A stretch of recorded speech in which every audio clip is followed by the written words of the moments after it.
no man shall uncomfort thee. We'll join our hands in wedded bands, and married we shall be. Would you tell a lie to save someone if you knew they would always hate you for it? Does it matter to you that one day you'll be completely forgotten? And if you think you've missed your one great chance in life, how would you bear the rest of your days?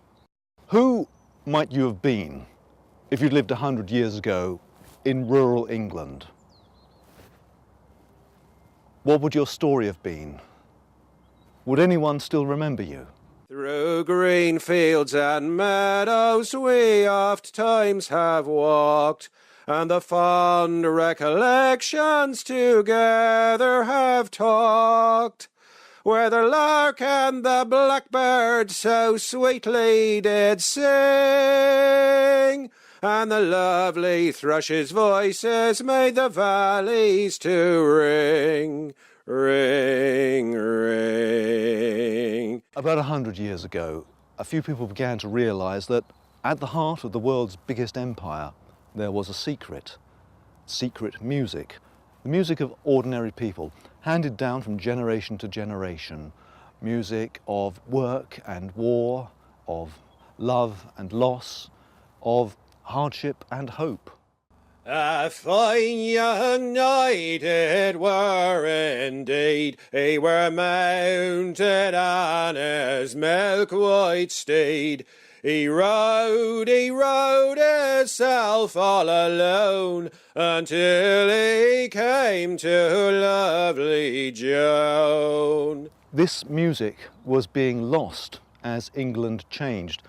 So a few dedicated collectors began to tramp the fields and lanes of England, hoping to find it and record it before it disappeared forever. But what they don't know is that there is music, has been for centuries, living quietly here and hereabouts.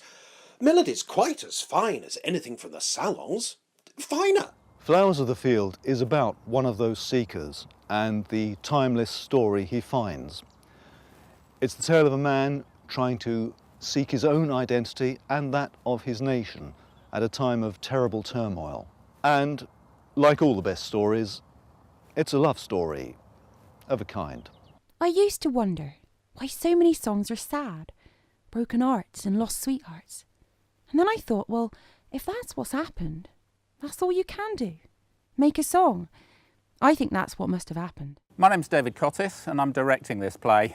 It's a play I love. It's moving, it's touching, it's funny, it's romantic. But I think the reason it matters is that it's a play about the search for a lost Eden. This is something that a lot of British art is preoccupied with. It's a quest that people were pursuing 100 years ago and, in different ways, still are today. We'll be staging Flowers of the Field later this summer. And though we're doing it on a shoestring, even shoestrings cost thousands. That's why we need your help. Not just with the big costs, but with the small things. Maybe you could actually be part of the production. If you can sing, send us an MP3 of an English folk song, unaccompanied, and we hope to use some of the best ones before the show and during the interval. Or if you belong to a folk club or society that might be interested, show them this video and also get in contact with us, and nearer the time we'll send you some flyers. But of course the help we need most is financial. This is the story of a largely forgotten world, but it is the world we come from and it deserves to be told. So I do hope you will help us in any way you can. Please follow us as we put the show together over the coming weeks, and I hope very much to see you at the White Bear Theatre in the summer. Until then, thanks and bye.